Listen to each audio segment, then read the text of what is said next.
1.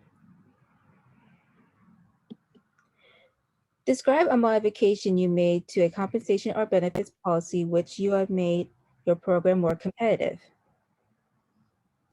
So I directed a strategy review of our benefits offering, resulting in a change in administrators. The change resulted in a 10% reduction in overall expense with the addition of strategic and value-added services in a wellness program and the addition of a vision plan. This alteration in the benefits policy was an essential tool to attract and retain talented employees while adding value to the company.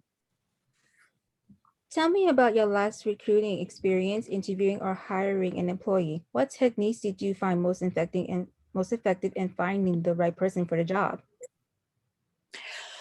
When I hire an employee and go through the recruiting and the interviewing process, I make sure to gather all the necessary information about the job tasks, the working hours, the skills required, and the company's culture.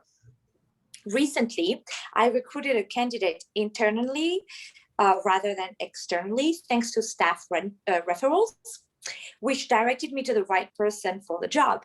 I carefully scanned her profile and took note of any relevant information that led me to know that she was the perfect candidate for that job. I like to check on feedbacks and recommendations to ensure that the person is not only capable to do the work, but also that this person fits in with the company's culture and the other employees. Again, I believe that a successful team is a team that is able to communicate and to collaborate peacefully. Name a time when your advice to management has led to an improvement in your company and it's also that helped with your employer.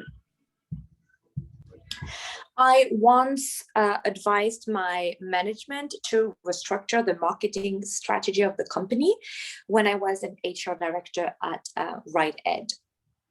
The strategic marketing restructuring eventually led to a strategic culture change with the collaboration of 3 other senior officers. The task force worked directly with the chief executive officer and the CEO and the CMO, and drove significant shareholder value by increasing not only the sales, but also the income of the company. How would you develop a good, efficient team? What are the key factors to do so?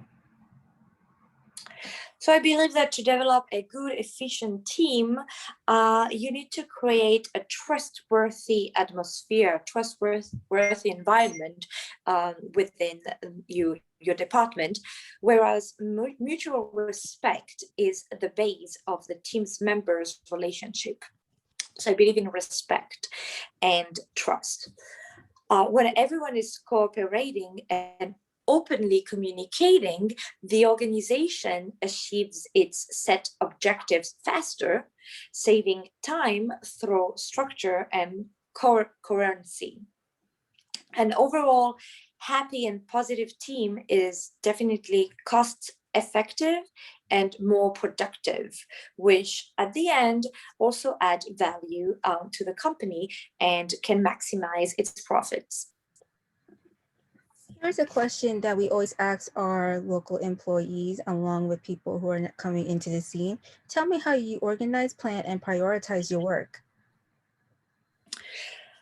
Well, I'm a pretty organized person. And so when I organize, I try to always schedule my day the night before. So I know what to do first thing in the morning when I get to my desk. Everything is written down and noted to make sure that I'm not omitting any items on my to-do list. But of course, it depends on if the projects are short terms or long term. So I do delegate minor tasks and also important tasks to the people underneath me. And I take in charge all the important emails and phone calls and meetings that will determine the work I need to do within the day or the weeks and months to come, depending on the length of the the project and the short-term or long-term objectives. I would prioritize my work according to its level of importance and according to the deadlines associated with each task to do.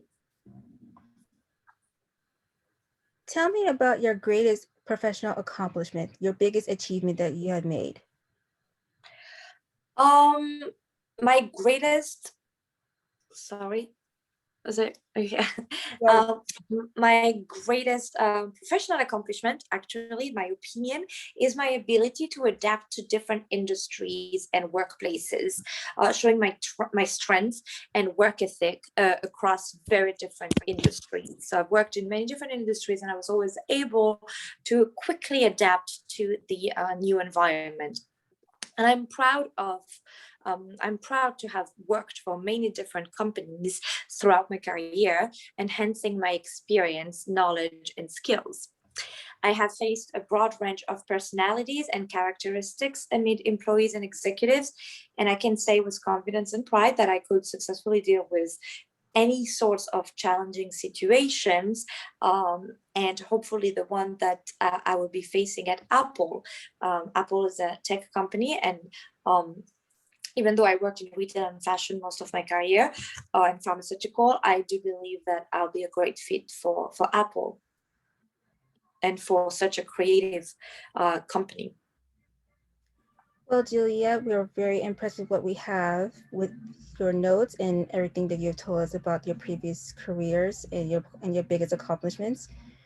With that, we would like to end the interview as of now, but we are very grateful and we're very glad to have you join us.